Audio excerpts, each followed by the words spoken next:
বঙ্গোপসাগরে সাবমেরিন মোতায়েনের পরিকল্পনা নিয়েছে পাকিস্তান। বিষয়টি নিশ্চিত করেছেন পাকিস্তান নৌবাহিনীর কর্মকর্তা কমোডোর ওমর ফারুক। চীনে নির্মিত নতুন সাবমেরিন পিএনএস হ্যাঙ্গর ইতিমধ্যে পাকিস্তান নৌবাহিনীতে কমিশন করা হয়েছে। সাবমেরিনটি গ্রহণ করতে নৌবাহিনীর একটি বহর নিয়ে চীনে গিয়েছিলেন কমোডোর ফারুক। ফেরার পথে শ্রীলঙ্কার কলম্বোতে দ্য মর্নিংকে দেওয়া সাক্ষাৎকারে তিনি জানান, হ্যাঙ্গর শ্রেণীর সাবমেরিন পাকিস্তানকে বঙ্গোপসাগরে নতুন করে উপস্থিতি বজায় রাখার সক্ষমতা দেবে।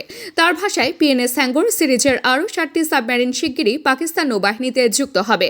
এসব সাবমেরিনই ভবিষ্যতে বঙ্গোপসাগরে পাকিস্তানের উপস্থিতি নিশ্চিত করবে। উল্লেখযোগ্য যে 1971 সালের আগ পর্যন্ত পাকিস্তান এই অঞ্চলে সাবমেরিন মোতায়েন করত। সেই সময় সাবমেরিনটির নাম ছিল পিএনএস হ্যাঙ্গর, যা 1971 সালে যুদ্ধে ভারতীয় নৌবাহিনীর সাবমেরিন আইএনএস খুকরিকে ডুবিয়ে দিয়েছিল। তবে যুদ্ধ শেষে বাংলাদেশ ভারত যৌথ বাহিনীর কাছে পরাজয়ের পর পাকিস্তান বঙ্গোপসাগর থেকে সরে যায় এবং এতদিন উত্তর আরব সাগরেই সীমাবদ্ধ ছিল তাদের নৌ উপস্থিতি। অন্যদিকে বঙ্গোপসাগর ঐতিহ্যগতভাবে ভারতের কৌশলগত প্রভাব বলয়ের একটি গুরুত্বপূর্ণ এলাকা। বিশাখাপত্তনমে ভারতের পূর্বাঞ্চলীয় নৌ কমান্ড এবং আন্দামান নিকোবর দ্বীপপুঞ্জের নিকটবর্তী অবস্থান এই অঞ্চলে ভারতের ভূ রাজনৈতিক সুবিধা আরও বাড়িয়েছে।